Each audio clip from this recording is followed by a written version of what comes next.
Hi, Mark. Thanks so much for joining me today. Thank you for having me. Having a good day so far? Yeah, very good. Good. Better now that I'm here. That's great. Well, congratulations on your new book. It's a fascinating read, and I look forward to getting into it with you. Thanks so much.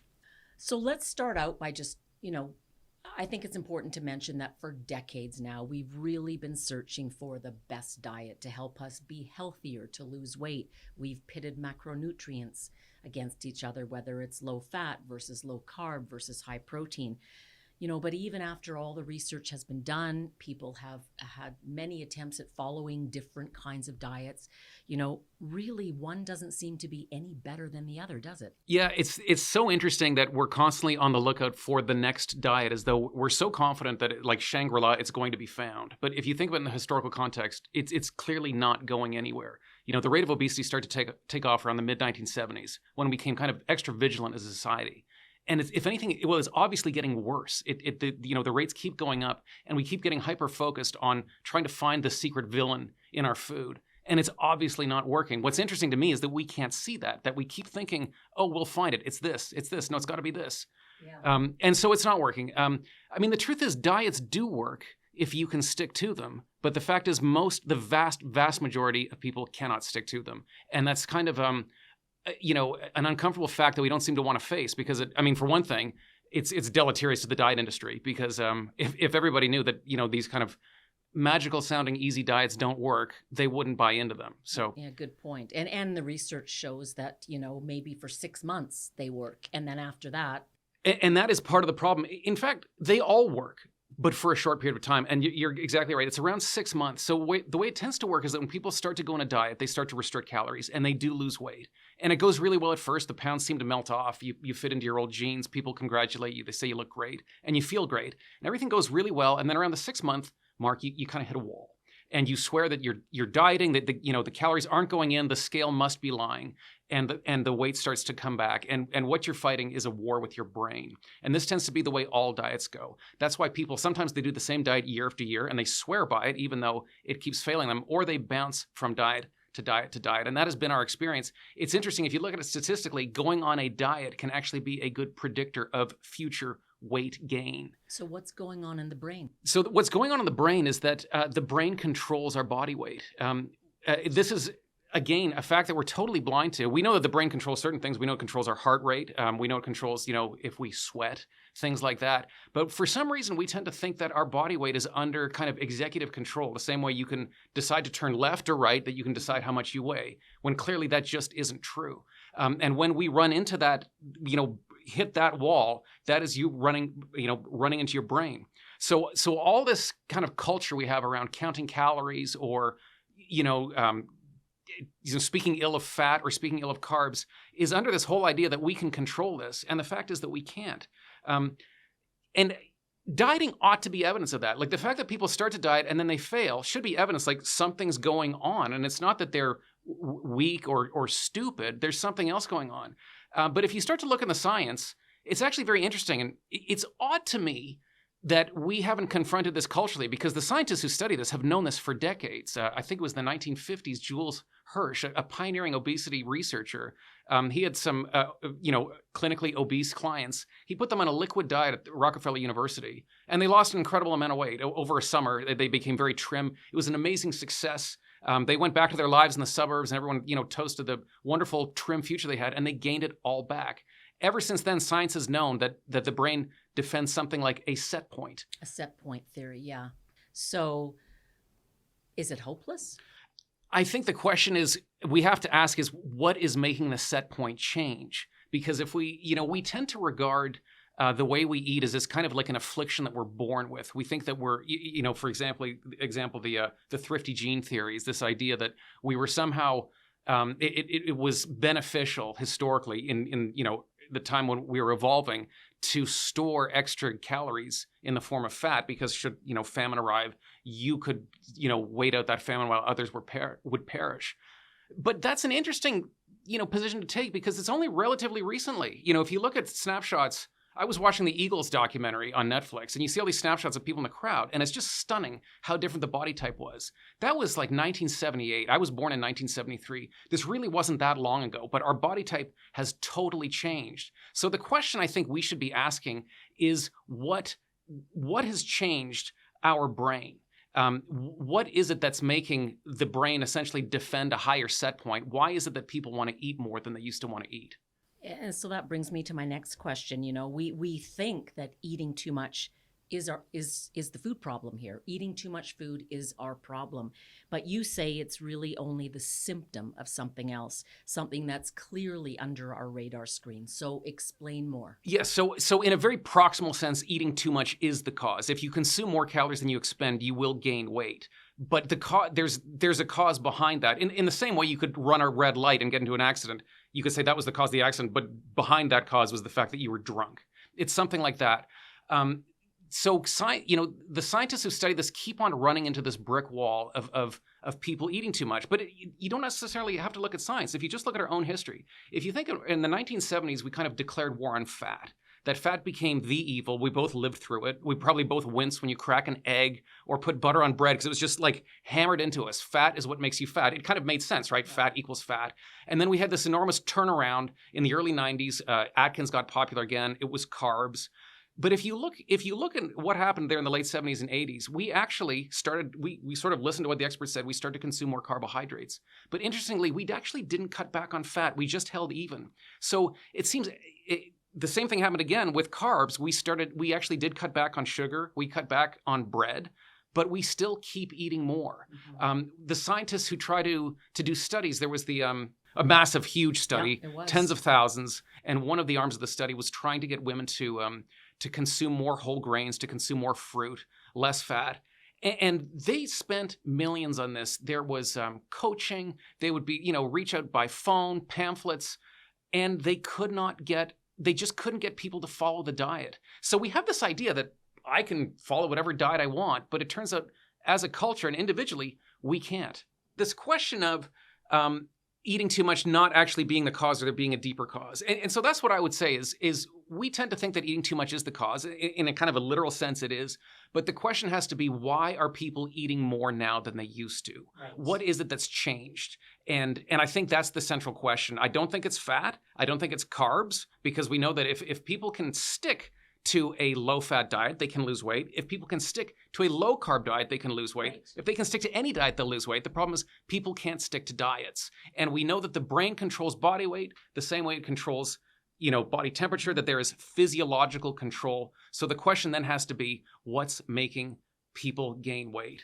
And what's your premise? So this is where things get really interesting. And one of the most interesting aspects of this was what does the neuroscience of obesity tell us? And what's very interesting, and this is something I came across when I did my last book, is the stigma against obesity, the stigma against people who overeat is that they overindulge, that they lose themselves in pleasure, and they just don't have the good sense to say enough is enough. And this is absolutely wrong.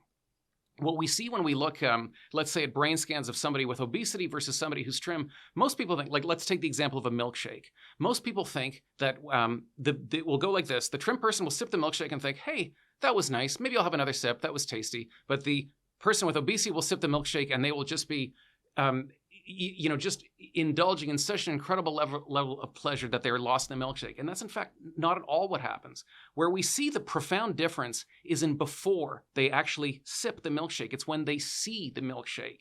That is where you see the difference. And the difference is this. The trim person says, hey, that looks like a nice milkshake. The person with obesity goes, oh my God, that looks like an incredible milkshake. I have to have a sip of that milkshake. We see a spike in the dopamine reward center of the brain, the part of the brain that we associate with motivation.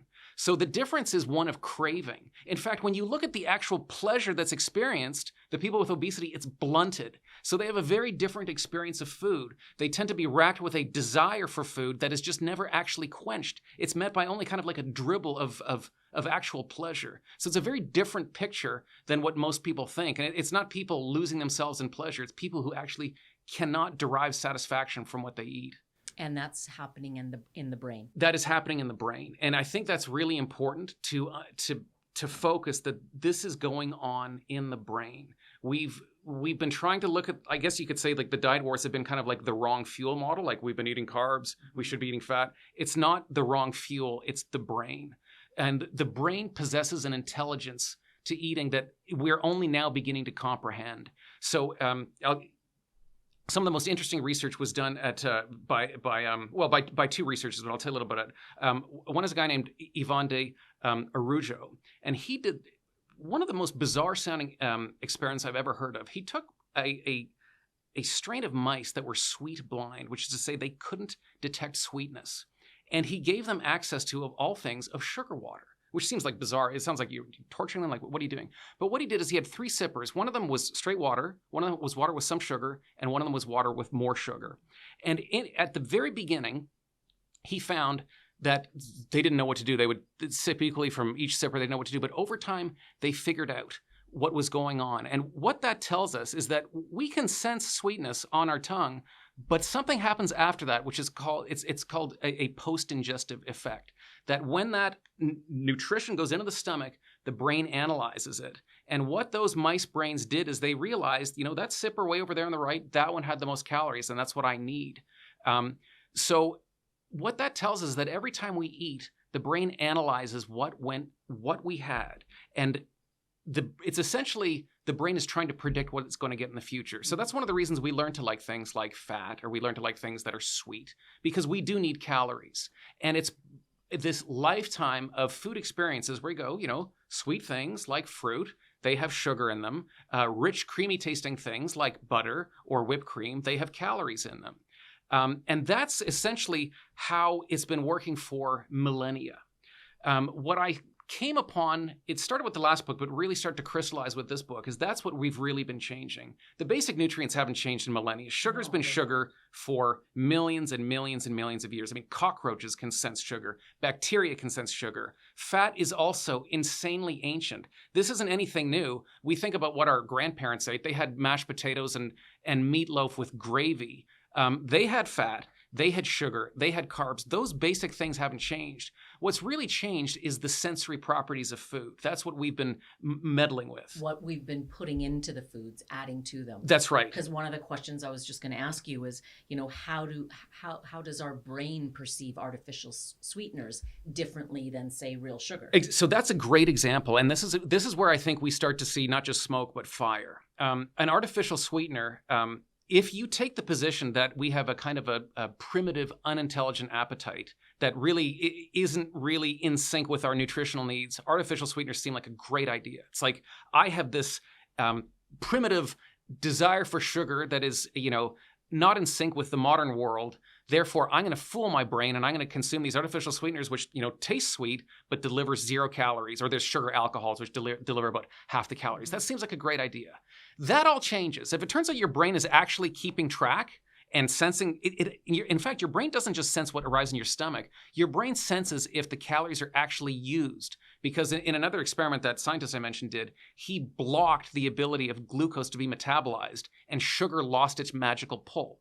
So the brain is so smart that it actually keeps track to say, did these calories I ate actually get used? It's like an accountant saying, was this money actually forged? Like you call the brain the master accountant. The master accountant. Yeah. So this idea that I can fool the brain suddenly doesn't seem like a good idea if your brain is actually keeping track. So that's what we find with artificial sweeteners, is we know certainly when we look at the brains of people who habitually use artificial sweeteners versus people who don't, that they have differences in their reward centers, that the parts of the centers that analyze things like risk and reward look a little bit different when they're consuming sweet foods versus people who don't. Give me another example of how we've meddled or tinkered with our food supply, our foods, that has changed our brain. So I'll just stick to artificial sweeteners for a second. We know 2 ways this is happening. There's a scientist at Yale named Dana Small whose research, she found something called nutritive mismatch. But what she did, it's a difficult experiment to explain, but I'll try. She created 5 different drinks, and she used the artificial sweetener called sucralose, so they all tasted identically sweet. But then she put in a flavorless starch called maltodextrin so she could alter the calorie count. So one of them had 0, one of them had, I think, 35, one of them had 75, 125, 160. So here you got these 5 little drinks, all equally sweet, all have different amounts of calories. And she wanted to see if it was possible to create a drink that's kind of had like the same pleasure but reduced calories, because this is kind of the whole idea behind, artificial sweeteners. And it went completely backwards. She was expecting that the brain was going to be really smart and see that the 150 calorie drink had the most calories, and that would be the one that people liked the most. What she found was the one right in the middle, the 75 calorie drink, and she couldn't figure it out. She's like, that doesn't make any sense. It was so weird. She did the experiment again, and she finally kind of had this epiphany that the drink that the people liked the most was the one where it was matched, which is to say, it tasted like it had 75 calories, and it actually had 75 calories. So the sweetness and the calories were in sync. So then she did another experiment, and she said, well, how does that affect the way the body metabolizes energy? So she put people in, what's it called? It's that machine that analyzes the thermic effect of food. But basically, when you consume food and you burn that energy, there's a kind of a rise in body temperature, kind of like your car gets hot when the engine's been on a while. And she found when she gave people these quote, mismatched drinks, it didn't get metabolized properly. A 150 calorie drink, there was no metabolic response, because it turns out when there's this mismatch between sweetness and calories, the brain doesn't know what to do. It's never experienced this. It goes, kind of throws up its hand, and they don't even really know what happens to these calories. They think they sort of like wash up in the liver or something like that.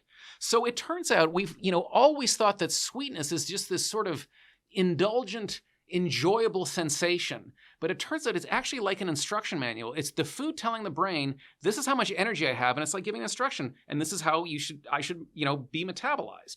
And when you start to get that wrong, bad things happen. So this is a really good example that when we start to tinker with the fundamental properties of food, with how our brain engages with food, that's where we start to see things getting screwed up. It kind of makes sense when you think about it, because, if you think about a jet fighter, have you ever seen the video where a jet fighter can refuel while it's in the air? Mm-hmm. We can't do that. I mean, try and sprint around a racetrack while eating. The way food is like a disruption to our body. It's such a complex mechanism that it really helps to know what's coming. And that's one of the reasons we can smell things and we can taste things, because you're getting like a head start on metabolism. But when we start to tinker with these things, we see a problem. So there's the metabolic question of what happens with nutritive mismatch when you have food that doesn't taste like what it actually is. But then there's a deeper question I have in the book, because we know, as I mentioned, the brain is this master accountant that's always keeping track. What happens when you take a signal like sweetness, and it, all through our history, it may have been hard to get sweet things, but when our ancestors got their hands on sweet things, they didn't tell lies, right? The sweeter the fruit was, the more sugar it has. So what happens to the brain when sometimes sweetness means calories and sometimes it doesn't?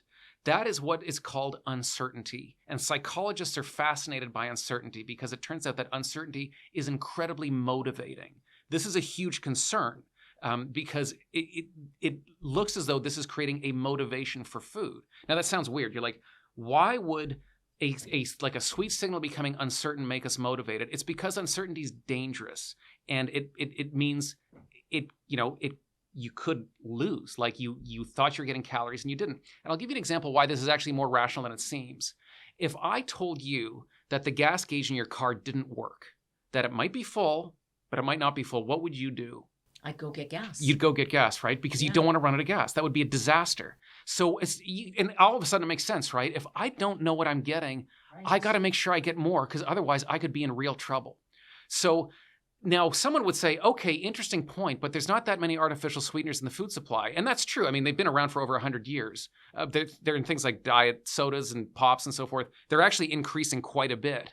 But this was an insight to say, well, where else are we doing this? And this is kind of where all of a sudden it exploded. And I realized that for decades now, we've been altering the sensory of property food, sometimes intentionally, but sometimes just because it'll have like a processing benefit. So besides artificial sweeteners, how else are we tinkering our foods to be mismatched with what our brain thinks we should be consuming or getting? So one of the biggest family of additives I came across, and I was kind of stunned that there hasn't been more talk about this, is what I call artificial fats, but the industry calls fat replacers or fat substitutes. Now, what's really interesting is that everybody knows about artificial sweeteners. You sometimes see the logo like Splenda. It's proudly announced. Fat replacers are way under the radar. The industry doesn't seem to want anyone to know about it. I even contacted a scientist highly, highly published, who does research, kind of industry research, and he wouldn't even talk to me. He said, I don't talk to Really? journalists as a rule. I was As a shocked. rule. Yeah, and he's at a university getting tenured. Anyway, that was interesting. But fat replacers essentially do the same thing that artificial sweeteners do. They create the sensation of fat, but at a much lower calorie count. So you can eat something, it'll taste rich and creamy, maybe like a creamy salad dressing or an indulgent dessert, or they put this stuff in ice cream, and you're getting fewer calories. And these things are all over the food supply. Can you see them on the ingredient list? No, unless you really know what to look for, no. So they have these bizarre industry names, like they're called like Avicel is one of them, and Lycodex, Simpless. Very, very weird. I've heard of Simpless. Yes, Simpless was kind of big in the 80s. So it's interesting, when you look at the industry kind of brochures, they'll brag about how they have like what they call a clean label, which means they can put something on the label that kind of sounds wholesome. So there's that one called Simpless, which is when you take whey and you turn it into a gelatin, you get something called a microparticulated protein, tiny, tiny little balls of protein that create this sensation of smoothness on the tongue. But they just call it like milk protein in the ingredient, which, that sounds harmless, right? Milk protein? That just sounds like something that's like cheese, right? Milk protein. There's another one that a fat replacer used in muffins. The industry term, like the industry moniker is cream fiber 7000. Which sounds like, it sounds like out of a sci-fi book or something. On the ingredient panel, that shows up as citrus fiber, which again, to you and me, that sounds healthy. Like I should probably eat citrus fiber. It's probably like, good for your microbiome or something. So fat replacers are all over the place, and it's difficult to tell by looking at the ingredient label, even if you know what they are, because they go under these kind of vague terms.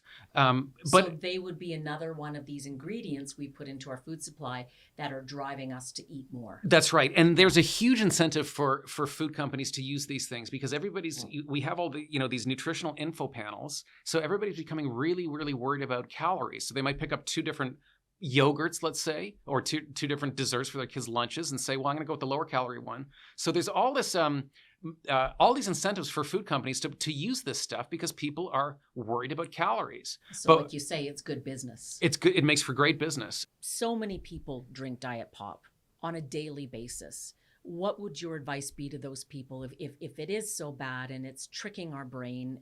What should they do to get their hit of sweet instead? Well, the one thing I'd say is artificial sweeteners, we always tend to think of Diet Pop as being where they are, but they're all over the place. You can even find them in like English muffins now. And I actually worry about that more. I sometimes wonder if Diet Pop may not be as bad because some of them taste so artificial, like Diet Coke to me tastes so artificial, that I think maybe your brain can actually pick up there. What I worry about is the more modern confections. They're actually now starting to blend sugar with artificial sweeteners because you can bring the calorie count down by like half, but that tastes a lot more authentic than some of the really, really fake stuff. And that's the stuff in the studies that looks even worse. So for the diet soda drinker, the Diet Pop drinker, I would just say, I know these things can seem essential, but you can kind of wean yourself off. I tend to like soda water. They drink in Brazil an awful lot of soda water with like lemon juice or lime juice. It's a really good drink. But I think even more importantly is to look at the ingredient panel and see to what, like interestingly in Britain now, for some of the major drinks like Fanta, you actually can't get a version that's just all sugar. They're mismatching it, which is to say combining artificial sweeteners and sugars, which in the research looks like it's the worst. Besides artificial sweeteners, fat replacements, what are some other examples of things we've done to our food that's mismatched with our brain? Yeah, a really good question. One of them would be what modified starches. So these are starches that, we'll take starch out of a potato or corn and we'll modify it in such a way that it has, really good properties for food processing, but it doesn't really have a flavor anymore. So they'll put this in a frozen food so that it doesn't form a puddle when you stick it in the microwave, for example. They can use these to keep salad dressings from separating. So there's all sorts of great uses for them if you're in the business of processing food, which isn't to say that they're necessarily evil, but they're just in the business of trying to make food that maybe has certain sensory properties or has a really good shelf life. But it just turns out that when you muck around with food, you muck around with it and you start to disturb the way our brain understands it. Another really good example is flavorings, which I wrote about a lot in my previous book. There's such a massive use of synthetic flavorings, and these are nutritional cues. The reason the reason berries taste like berries and meat tastes like meat is because they are representative of the nutrition that you're consuming. When you start to use these willy-nilly to create, let's say, ketchup-flavored potato chips or potato chips that taste meaty, that might be sounds awful. I know, hey, yeah, but we eat them. It might make for kind of a tasty chip, a chip you can't stop eating, but it's not good for you. So it's interesting. One of the big questions we face, like we know that ultra-processed foods are bad. They look bad in all sorts of studies, and the question is why? What makes an ultra-processed food ultra-processed? And I would venture to say it's when it confuses the body's ability to sense what it's getting. Whether it's through certain additives or processing methods, Exactly. like you say. Yeah. Okay. Because that never existed before. Food always tasted like what it was. And it's really only in the last half century that that's gone out the window. So in your book, you contend that our attempts to improve food to prevent obesity has only made things worse, or it hasn't worked. Do you feel that tinkering with food has actually made the obesity epidemic worse? Yeah, I think it has. I think, we have a strange cultural stance towards eating and towards food. We tend to think that our appetite is primitive and unhinged, and we think there's something wrong with food. I mean, it's the law that we fortify our grains, our refined carbs, that we add vitamins to them because we think we know better. We think all these innovations we come up with, whether it's artificial sweeteners or fat replacers, we just assume this must be better because we think food itself is flawed. Now, in the same breath, we all know that we're supposed to eat wholesome, real food. So there's these two kind of contradictory thoughts that our brain that we haven't really realized are contradictions, but they're ongoing kind of obvious contradictions. People that tend to have the best relationship with food eat the most wholesome, real food. They tend to have a positive relationship with food and they like what they eat, and it's not bringing them to a bad place. So how do we go about fixing this problem? What would you recommend, especially here in North America, but I know it's not limited to North America. What is the end to craving, after all? Yeah, that's a great question. And most people assume it's legislation, that it's obvious that artificial fats or artificial sweeteners are bad. Let's ban them. Let's ban modified starches. Let's ban all that crazy scientific talk in the ingredient panel for stuff that, on an intuitive sense just doesn't seem right.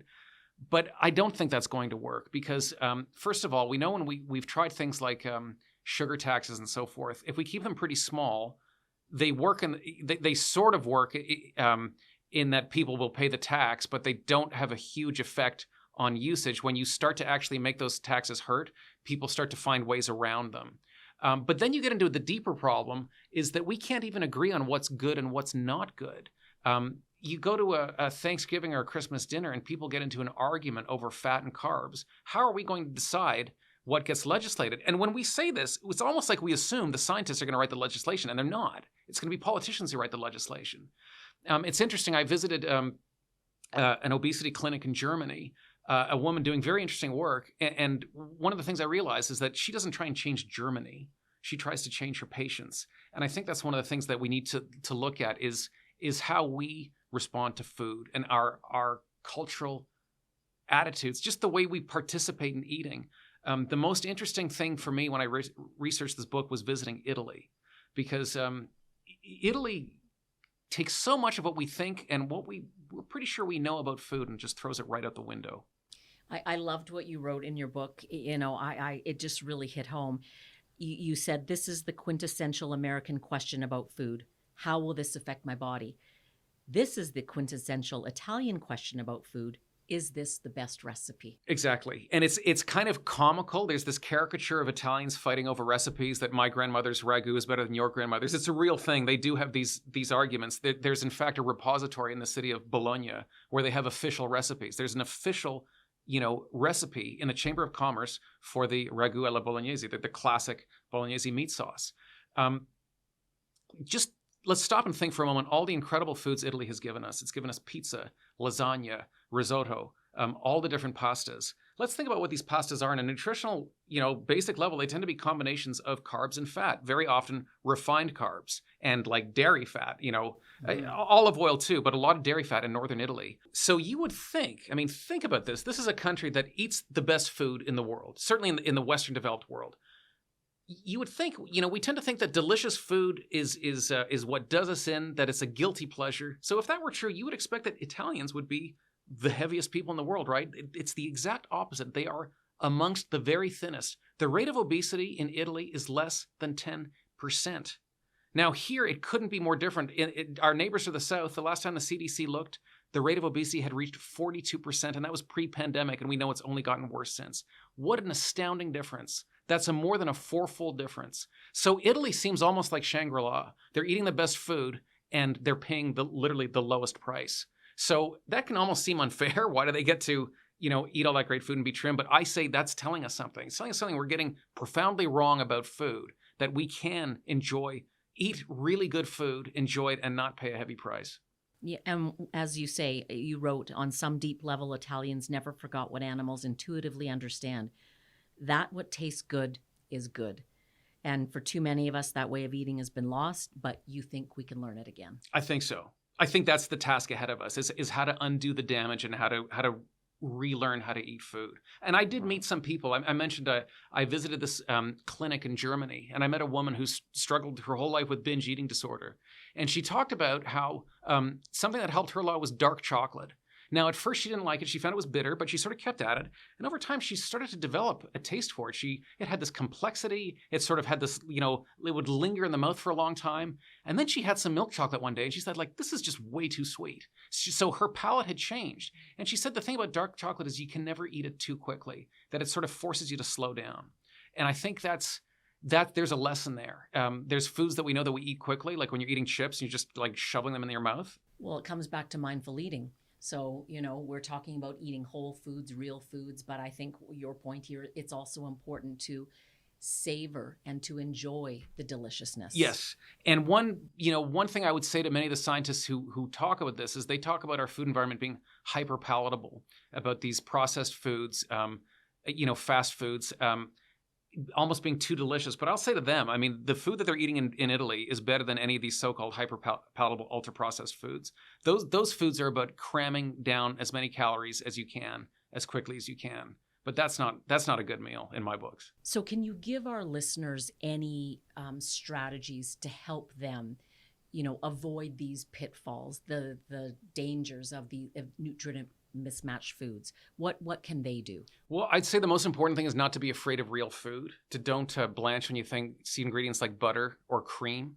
I would say to try and, people say eat real food. We've known that for a while, but eat really good real food. Eating is meant to be joyful. It's meant to be very pleasurable, deeply pleasurable. So don't be afraid to enjoy food. That's the way it's meant to be eaten. And then when you're eating real foods, there won't be that mismatch with your brain. That's right. Yes, exactly. Well, thank you so much, Mark, for sharing all these fascinating insights from your new book. I wish you all the best with it. Thanks so much for having me. I've really enjoyed chatting.